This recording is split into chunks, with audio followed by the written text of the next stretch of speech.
ഓണമൊക്കെ വരികയല്ലേ. അപ്പം നമുക്ക് കേടാകാത്ത ഇഞ്ചിക്കറി, ഒരിക്കലും കേടാകാത്ത ഇഞ്ചിക്കറി എങ്ങനെയാണ് ഉണ്ടാക്കുന്നതെന്ന് നോക്കാം. അടിപൊളി ടേസ്റ്റുമാണ്. അതേപോലെ ഒരു 10 ദിവസമൊക്കെ വെളിയിലിരുന്നാലും ഫ്രിഡ്ജിൽ വെക്കേണ്ട ആവശ്യമില്ല. അതപ്പോൾ എങ്ങനെയാണ് ഉണ്ടാക്കുന്നതെന്ന് നോക്കിയാലോ. ഇഞ്ചിക്കറി വെക്കാൻ ഞാനിവിടെ 50 ഗ്രാം ഇഞ്ചി എടുത്തിട്ടുണ്ട്. നല്ല വിളഞ്ഞ ഇഞ്ചിയാണ് ഇഞ്ചിക്കറി വെക്കാൻ നല്ലത്. എനിക്ക് അത്ര വിളഞ്ഞത് കിട്ടിയില്ലെങ്കിലും ഒരുമാതിരി നല്ല ഇഞ്ചി തന്നെ കിട്ടിയിട്ടുണ്ട്. അതിൻ്റെ കൂടെ തന്നെ ചെറിയ ഉള്ളി വേണം. ചെറിയ ഉള്ളി അത്രയും തന്നെ വേണം. ചെറിയ ഉള്ളി ചെറുതായിട്ട് കട്ട് ചെയ്ത് വെച്ചിട്ടുണ്ട്. ആദ്യം തന്നെ ചീനിച്ചട്ടിയിലാണ് ഞാൻ ഇഞ്ചിക്കറി വെക്കുന്നത്. ചീനിച്ചട്ടിയിൽ ഇഞ്ചിക്കറി വെക്കുമ്പോൾ ഒരു പ്രത്യേക ടേസ്റ്റാണ്.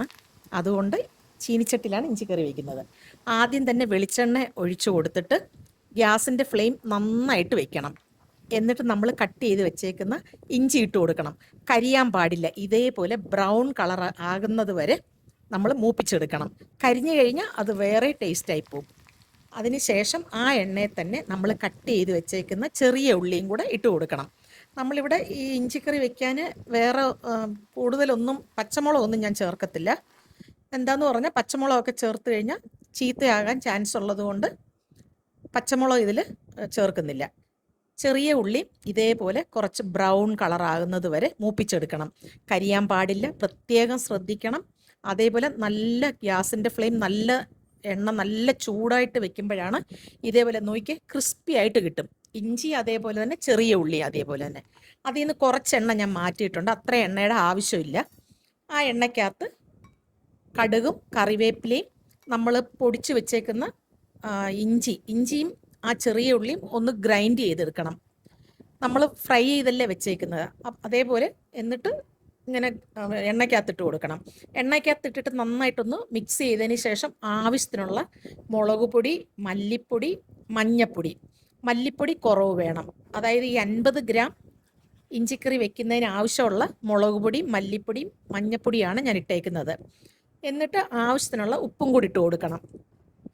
എന്നിട്ട് ഇതെല്ലാം നന്നായി മിക്സ് ചെയ്തതിന് ശേഷം ഉലുവ വറുത്ത് പൊടിച്ചതും ഒരു പിഞ്ച് കായവും കൂടെ ചേർക്കണം. എന്നിട്ട് ഒന്നുകൂടെ നന്നായിട്ട് ആ എണ്ണയ്ക്കകത്തിട്ട് വഴറ്റണം. ഗ്യാസിൻ്റെ ഫ്ലെയിം ആണെങ്കിൽ ഇപ്പോഴേ ഏറ്റവും കുറച്ച് വെച്ചിട്ടാണ് ഇതെല്ലാം ഞാൻ വറുത്തെടുത്തത്. അതായത് മുളക് പൊടി, മല്ലിപ്പൊടി എല്ലാം. അതിനുശേഷം ആവശ്യത്തിനുള്ള പിഴുപുളിയുടെ വെള്ളം ഒഴിച്ചു കൊടുത്തിട്ട് നന്നായിട്ട് മിക്സ് ചെയ്തിട്ട് ഇപ്പം ഇച്ചിരി ഉപ്പിൻ്റെ കുറവുണ്ടായിരുന്നു. അപ്പം ഞാൻ വീണ്ടും ഉപ്പിട്ട് കൊടുത്തു. ഇപ്പം ഇഞ്ചിക്കറി ഇവിടെ കുറച്ച് പറ്റിയിട്ടുണ്ട്. നിങ്ങൾക്ക് ഇനിയും പറ്റിക്കണം എന്നുണ്ടെങ്കിൽ ഒന്നുകൂടെ പറ്റിക്കുക. ഇത് 2-3 ദിവസം, ഇതിപ്പോൾ ഞാൻ കുറച്ചല്ലേ വെച്ചിട്ടുള്ളൂ, 2-3 ദിവസം എടുക്കാനുള്ളതുകൊണ്ട് ഞാൻ കുറച്ച് ലൂസായിട്ടാണ് വെക്കുന്നത്. ലാസ്റ്റ് ശർക്കരയ്ക്ക് പകരം ഞാനിവിടെ പഞ്ചസാരയാണ് ഉപയോഗിക്കുന്നത്. ഇതൊരു പ്രത്യേക ടേസ്റ്റാണ്. അടിപൊളി ടേസ്റ്റ് എന്ന് പറഞ്ഞാൽ ഒരു രക്ഷയില്ല. അപ്പോൾ എല്ലാവരും ഇതേപോലെ ഒന്ന് ട്രൈ ചെയ്ത് നോക്കണേ. ഇഞ്ചിക്കറിയുടെ മുകളിൽ നല്ല എണ്ണ നികന്ന് കിടക്കണം. അപ്പോഴാണ് ഈ ഇഞ്ചിക്കറി കേടാകാതിരിക്കുന്നത്. നമുക്ക് ചൂടാക്കി ഒരു 10 ദിവസമെങ്കിലും ഗ്യാരണ്ടി തരുന്നു ഈ ഇഞ്ചിക്കറി കേടാകില്ല. അതേപോലെ വെള്ളമയം ഇല്ലാത്ത ഇതിൽ വേണം ഒഴിച്ചു വയ്ക്കാൻ. എല്ലാവരും ഇതേപോലെ ഒന്ന് ട്രൈ ചെയ്ത് നോക്കുക. എല്ലാവർക്കും ഇഷ്ടപ്പെടും. അടുത്ത നല്ലൊരു വീഡിയോ ആയിട്ട് വരുന്നത് വരെ ബൈ.